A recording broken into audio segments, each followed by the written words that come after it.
3 em ponto pelo horário de Brasília, chegamos na nossa segunda hora do Tarde Band News. Seguimos juntos até às 5 horas da tarde por aqui. A gente começou a primeira hora mostrando para você, principalmente a fala do presidente Lula em Genebra, na Suíça, a respeito do encontro dele com um grupo ali, o G7, declarações do presidente, que daqui a pouco a gente vai repercutir.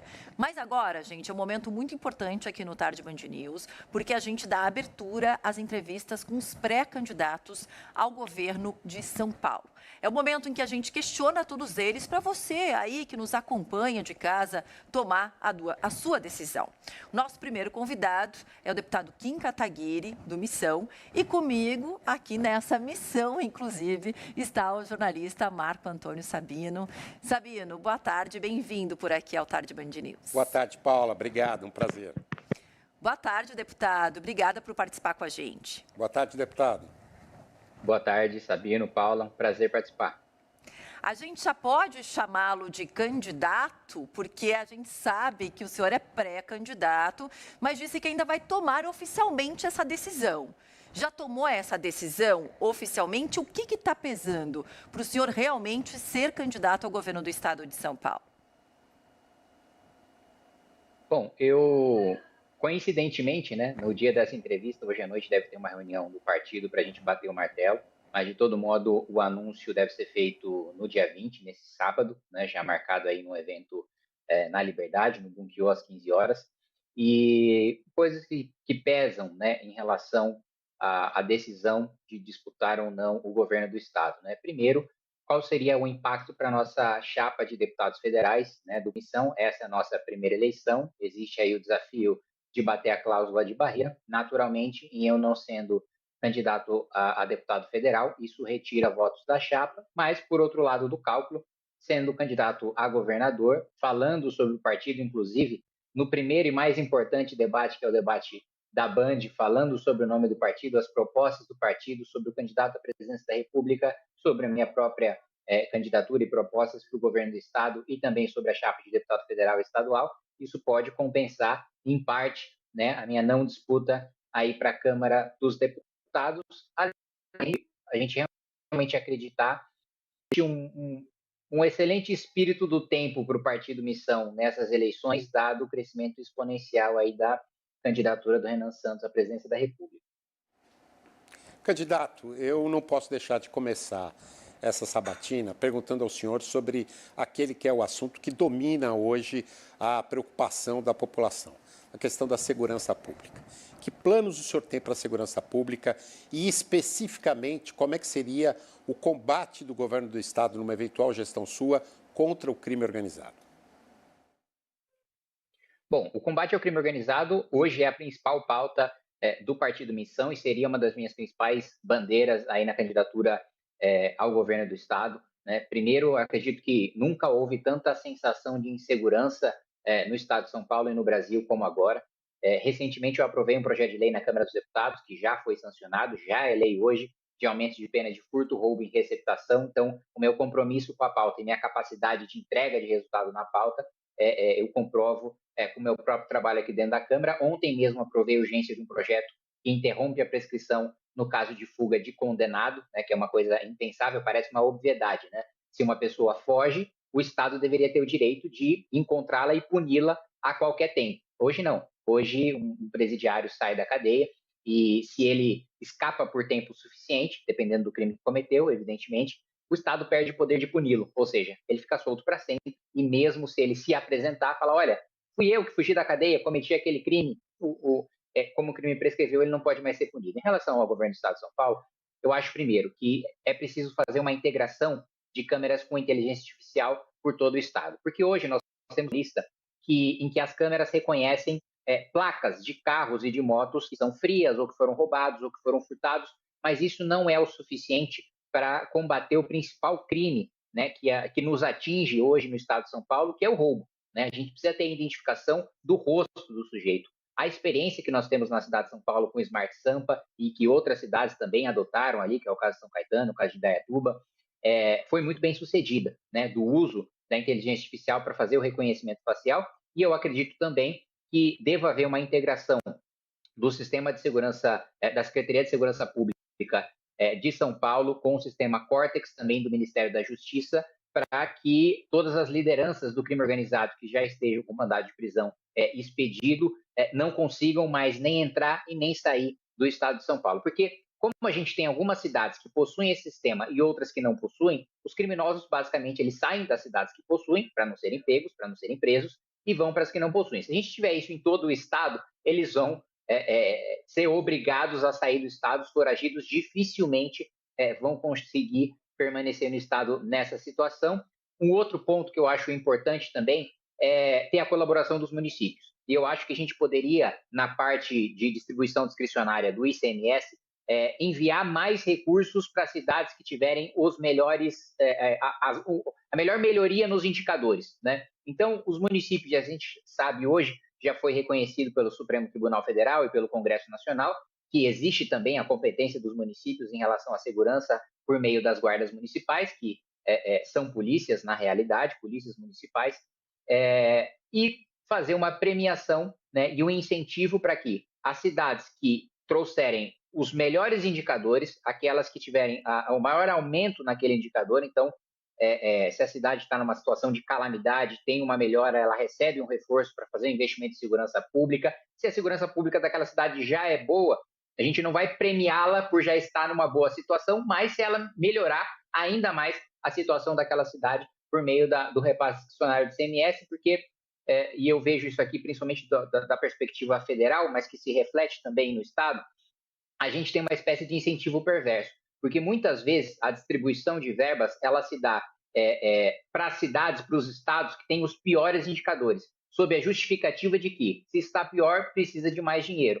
Qual que é a consequência histórica que a gente tem há mais de 80 anos, essa, entre aspas, combate às desigualdades regionais? Os estados pobres, continuaram com péssimos indicadores, e a gente criou um incentivo perverso de quanto pior for o gestor, mais recurso ele recebe. Então, eu adicionaria aí um último ponto, da gente impedir completamente que aconteça no estado de São Paulo o que aconteceu no Rio de Janeiro, que haja domínio de territórios.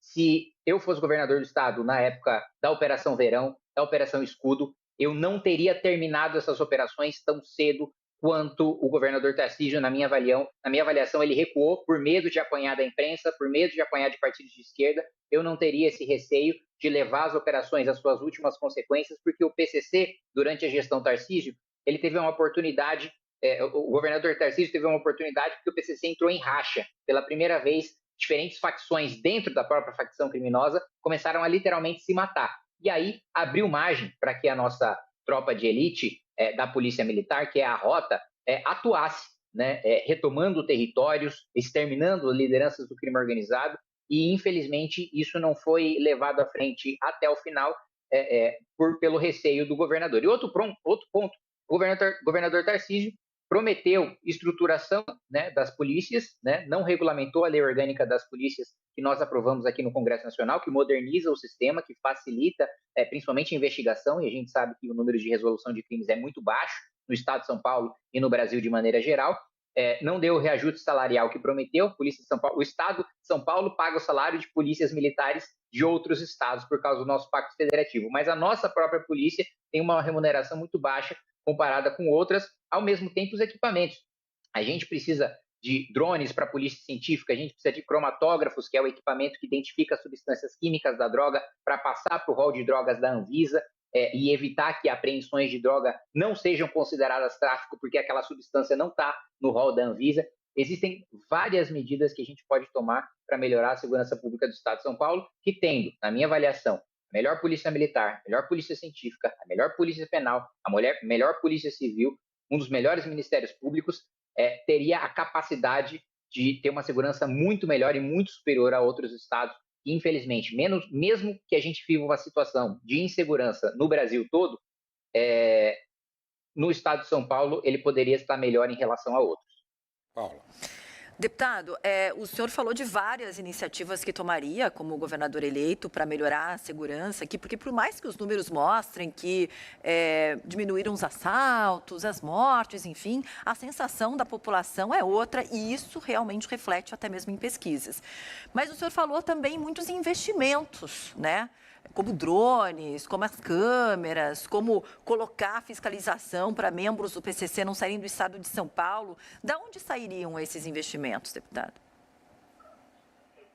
Bom, vamos lá. A relação sobre equilíbrio fiscal, né? Eu gostei que as duas primeiras perguntas foram em relação a isso, porque são as minhas duas áreas de especialidade aqui dentro da Câmara dos Deputados, né? Tanto as finanças públicas como também a segurança pública. Quando a gente tem a análise sobre a dívida consolidada líquida do Estado de São Paulo em relação à receita corrente líquida do Estado, em 2022 ela atingiu, né, antes do governo Tarcísio, atingiu o menor valor da série histórica que começou aí em 1997. Então nós tivemos o melhor resultado em 2022 desde 1997.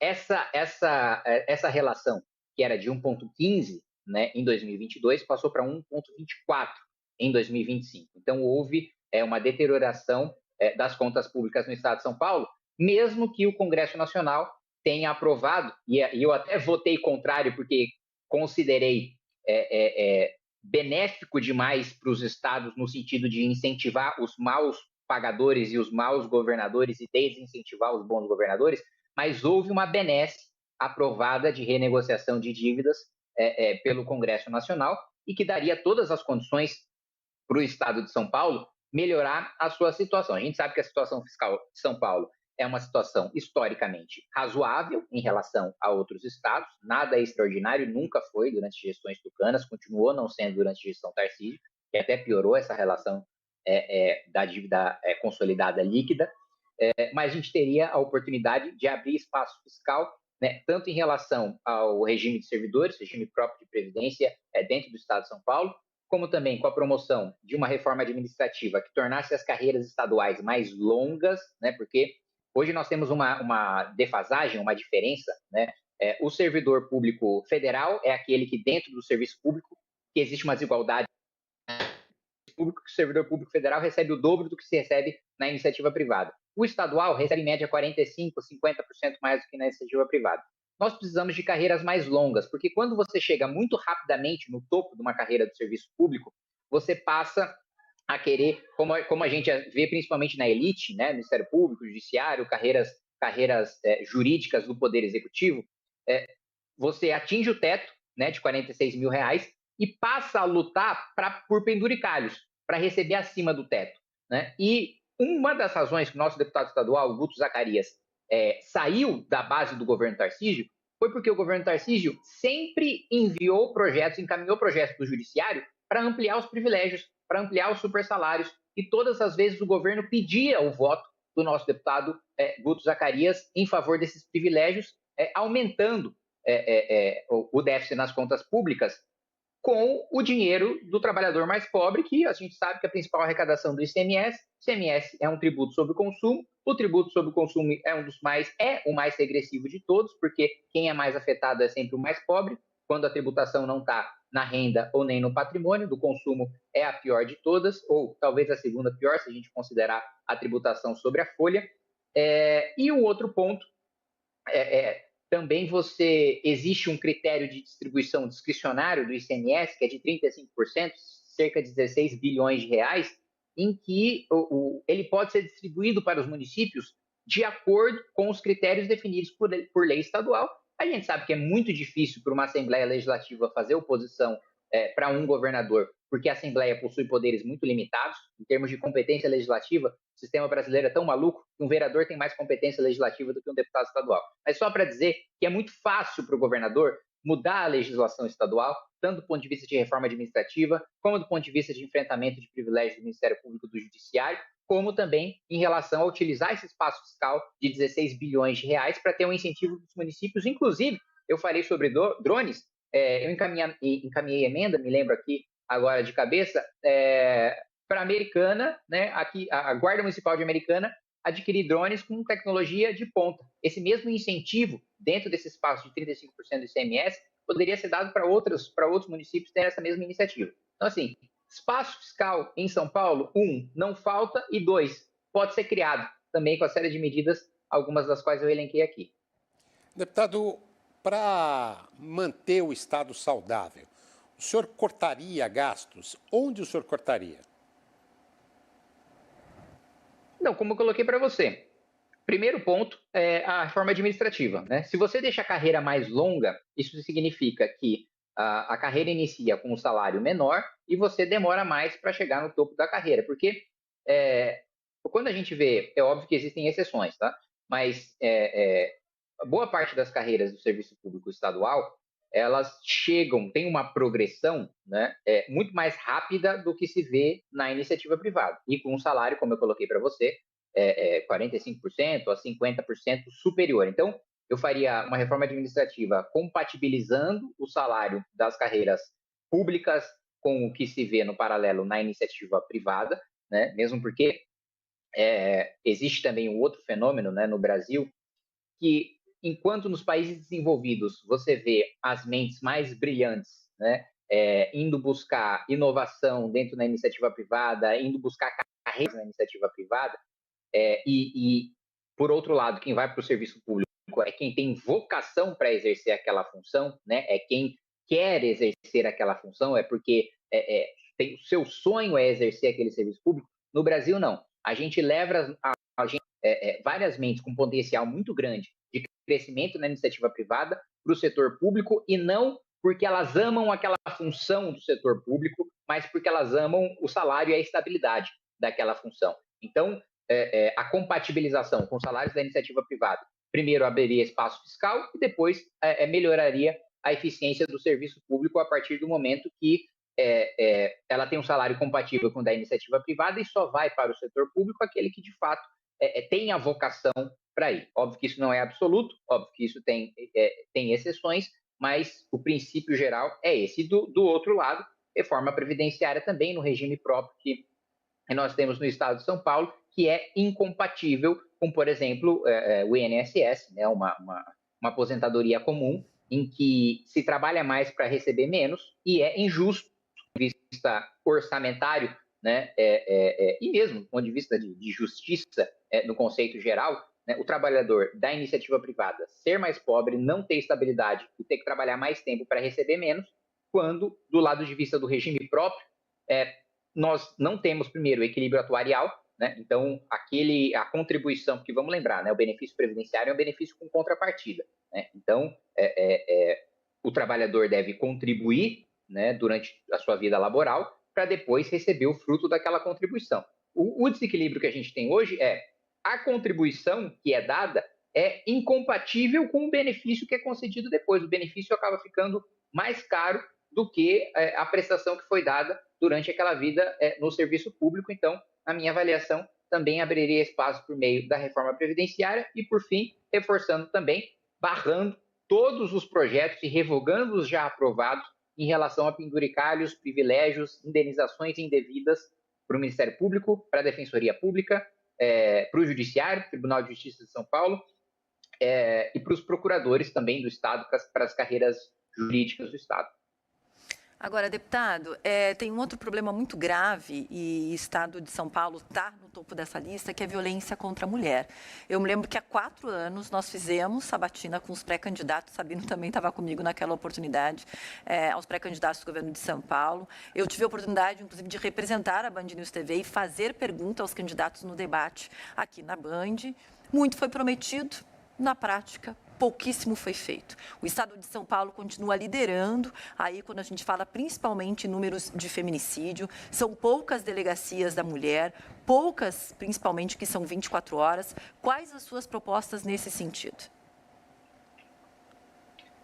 Você está correta, né? Quando a gente vê a propaganda do governo do estado em relação a números de segurança pública, eles anunciam todos menos o de feminicídio, que é justamente naquele em que você teve a piora nos indicadores e não só na sensação, né? A gente vê cada vez mais notícias de feminicídio acontecendo, não só de feminicídio. Eu me lembro de um caso muito, eu vou dizer emblemático para não falar uma palavra que o horário não permite, mas do sujeito que cometeu a atrocidade, né, de atropelar a mulher, depois amarrá-la no carro e sair arrastando ela no asfalto. É uma cena bastante chocante. A minha avaliação, e me permita fugir um pouquinho da discussão do governo do Estado nesse sentido, nós precisaríamos até de uma nova Constituição para que fosse permitido que esse sujeito ou ficasse preso para o resto da vida ou fosse condenado à morte. Para mim, ou uma ou outra dessa pena seria dada por uma pessoa que a prisão, né, temporária, né, ela parte de um pressuposto de que aquele sujeito é capaz de se recuperar e voltar para o convívio social. Um homem que faz uma coisa dessas não é capaz de se recuperar, não está em condições de conviver na sociedade, né? A pena tem a função de punir, tem a função de afastar da sociedade e tem a função, para aqueles que possuem capacidade para isso, de ressocializar. Nesse caso, na minha avaliação, não há ressocialização. Mas, vindo aqui para o governo do Estado, eu acredito que existem iniciativas de municípios que podem ser replicadas. Inclusive, aliás, eu lia o livro que vocês fizeram do Band Cidades, né, com a análise de indicadores e com a premiação que é promovida por vocês, e um dos aspectos interessantes que alguns municípios adotam bom, uma das funções das guardas municipais já é fazer a patrulha Maria da Penha, né? Eu acredito que falta efetivo para fazer essa patrulha, porque o tempo de resposta hoje não é satisfatório. Muitas vezes, quando chega a força policial, já é tarde demais, né? Ou a mulher já morreu, ou já sofreu um crime sexual, ou já foi torturada,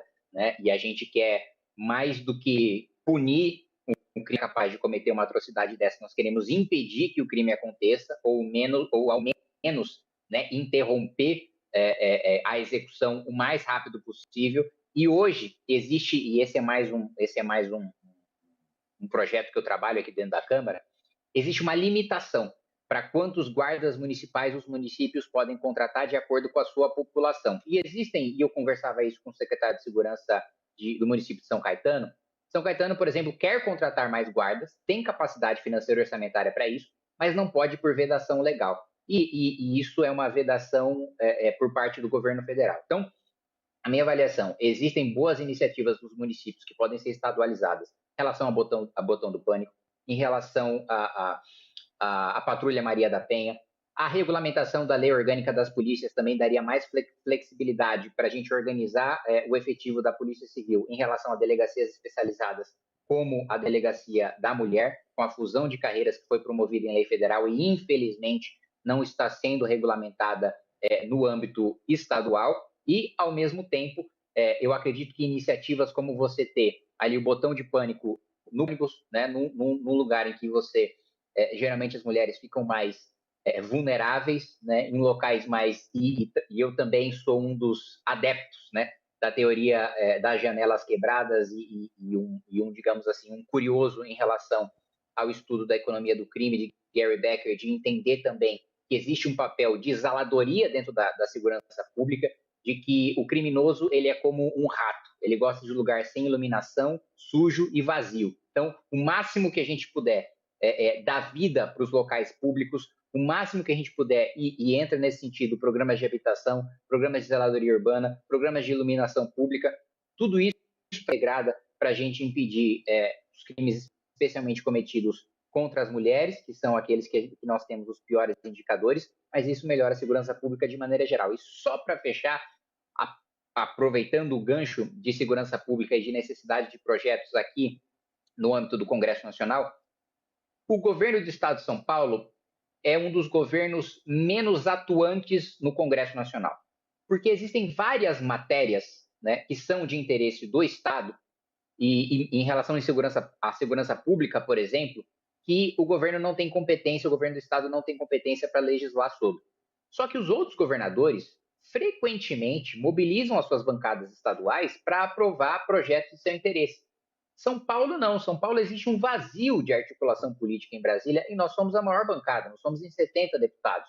E existem matérias de interesse do Estado que, da mesma maneira que eu voto, o PSOL vota, o PT vota e o PL vota, em razão do interesse do Estado. E eu vejo isso em muitas votações orçamentárias. Mas só para puxar um gancho em relação à segurança pública, também existem questões, como, por exemplo, de apoio de estruturação de delegacias especializadas, que passam por legislação federal e a articulação do governo do Estado. E isso não vem do governo Tarcísio, isso já vem dos vários governos tucanos também, é pífia aqui dentro do Congresso Nacional.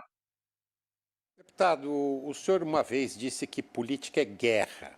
O senhor acha mesmo isso? O senhor continua com esse pensamento? Como conciliar esse pensamento com a cadeira de governador? Bom, quem disse isso não fui eu, foi Winston Churchill, né? Eu estava repetindo a frase dele de que a política é como a guerra, né? Não menos excitante, não menos violenta, mas é uma guerra em que você pode morrer várias vezes. Essa foi mais ou menos a frase, e que de fato é, né? A guerra, a política, ela veio para substituir a guerra, não à toa. Como se chama o período eleitoral? Campanha. Campanha vem de guerra, né? De campanha vem das conquistas de territórios. Então, assim, a natureza da disputa pelo poder, ela é uma natureza que, antes da política, ela era violenta. Não deixou de ser uma guerra, apesar de uma guerra civilizada, a partir do momento da existência da política. E não é nada incompatível com a cadeira de governador você constatar esse fato, que não é uma opinião, é um fato. A disputa pelo poder, ela é e sempre será agressiva, ela é e sempre será e sempre envolverá um debate incisivo, duro. Agora, ser duro e ser incisivo não é falta de capacidade, não é sinônimo de falta de capacidade para dialogar e para construir. Eu sou um dos deputados que mais aprovou relatórios de projetos de lei e projetos de lei do Congresso Nacional. E eu sou o líder de uma bancada de um homem só. Né? O Partido Missão só tem um deputado, eu. E ainda assim eu consegui aprovar mais projetos da base do governo, que tem maioria aqui dentro, do que deputados bolsonaristas, que tem no PL lá os seus 60, 70 deputados, mais alguns quebrados ali de outros partidos, por causa da minha capacidade de construir. Então, na hora de disputar o poder, é evidente que política é guerra. Ele precisa derrotar o seu adversário para você instituir a visão de Estado que você tem, né, dentro da sua cosmovisão, implementar isso no programa de governo. Agora, um outro momento é o momento de governar. E aí o momento de governar é o momento de construir, é o momento de articular. E isso, da minha experiência de 7 anos dentro do Congresso Nacional, eu demonstrei ser capaz de fazer. Deputado, o senhor falou que a decisão sobre a sua candidatura ou não teve uma reunião, então, ao que nos parece, parece que já tem uma decisão, mas que oficialmente todos saberemos apenas no dia 20, se eu não me engano, é no sábado. Mas eu queria perguntar o quanto politicamente isso importa, porque o senhor acabou falando, sou o único deputado do Missão. A gente sabe que seria a primeira candidatura, portanto, também, né, ao governo do estado de São Paulo, do partido. Em algumas pesquisas eleitorais que aparecem, o senhor faz muitas críticas, o senhor é um crítico ao PT, principalmente, e a gente tem um pré-candidato do PT, que é o Fernando Haddad, e quando o senhor aparece em algumas dessas pesquisas, é quando um segundo turno aparece. Quando o senhor não aparece, existe a possibilidade, inclusive, de uma vitória de Tarcísio de Freitas ser reeleito no primeiro turno. Mas, além disso, vocês têm um pré-candidato à presidência, que vem aparecendo, Renan Santos vem crescendo muito, e seria importante esse palanque dele eleitoral aqui em São Paulo. Como é que vocês estão colocando tudo isso, encaixando tudo isso, e qual será a prioridade? Eu acho que você pintou o cenário perfeito. Você poderia estar, inclusive, dentro da nossa discussão partidária, porque esses são exata e precisamente os elementos a serem considerados. Né? É importantíssimo para o partido ter uma candidatura ao governo do estado de São Paulo. É o maior estado da federação, é o maior colégio eleitoral. Nós realmente acreditamos que o Renan Santos vai vencer a presidência da República e tudo que nós pudermos fazer para que isso aconteça, nós vamos fazer. E, ao mesmo tempo, como você colocou, hoje eu sou o único deputado, mas, e alguns dos meus próprios apoiadores, da própria militância do Partido Missão e do Movimento Brasil Livre, uma ala, né, defende que eu venha à reeleição por causa da minha experiência aqui, de poder liderar uma bancada na próxima legislatura, mas eu não tenho essa inquietude, né, de não me reeleger deputado. Primeiro porque eu sei e eu tenho rodado o Brasil que nós temos chapas com pré-candidatos a deputado federal muito competentes e que vão vencer e que não vão deixar nada a desejar em relação à minha atuação aqui em Brasília. Alguns deles, inclusive, não tenho a menor dúvida de que serão bem melhores do que eu aqui dentro do Congresso Nacional. Segundo, porque eu não acho que também a minha participação na chapa de deputado federal seja fatal, né, para o partido. A minha não participação seja fatal, porque, para além de excelentes quadros que nós temos, que devem ser eleitos com votos próprios, O desempenho da candidatura do Renan à presidência da República também deve trazer muito voto de legenda, né? Também deve trazer muito voto daquelas pessoas que não escolhem especificamente o seu candidato a deputado federal, deputado estadual, apenas seguem o mesmo número do partido do seu candidato à presidência da República, e eu acredito que isso vai fortalecer muito o partido, e a gente tem considerado isso nos nossos cálculos. Por outro lado, né, é uma eleição muito difícil, é uma eleição improvável, né? A minha candidatura seria uma candidatura correndo por fora, né, no governo do estado. A gente sabe que é muito difícil vencer de alguém que já está na cadeira e que ainda se encontra no mesmo espectro político do que eu, apesar de um vínculo grande do qual eu me distancio muito que o governador Tarcísio tem em relação ao bolsonarismo, e também de outro vínculo de deixar, e eu jamais deixaria que isso acontecesse num eventual governo meu, de que toda a agenda política do governo do estado fosse tocado pelo Kassab, né? Então, do lado tem uma dependência muito grande e uma subserviência muito grande ao Bolsonaro. Do outro lado, você tem a delegação de articulação política 100% para um dos expoentes do Centrão. Então, em suma, né, o que está... E não é que houve a reunião, haverá hoje à noite, né, a reunião do partido para tomar a decisão e daí anunciar no dia 20. Tudo isso estará na balança, só para colocar para você qual que é o desenho que estará na mesa na nossa reunião de hoje. Muito obrigada por ter participado com a gente por aqui. Foi o primeiro convidado nessa sabatina que a gente está fazendo com os pré-candidatos ao governo de São Paulo. A gente agradece, reunião hoje à noite, então a gente já deve ter a decisão, mas oficialmente, então, no sábado, dia 20. Obrigada, viu? Obrigado, deputado. Eu que agradeço. Um prazer participar.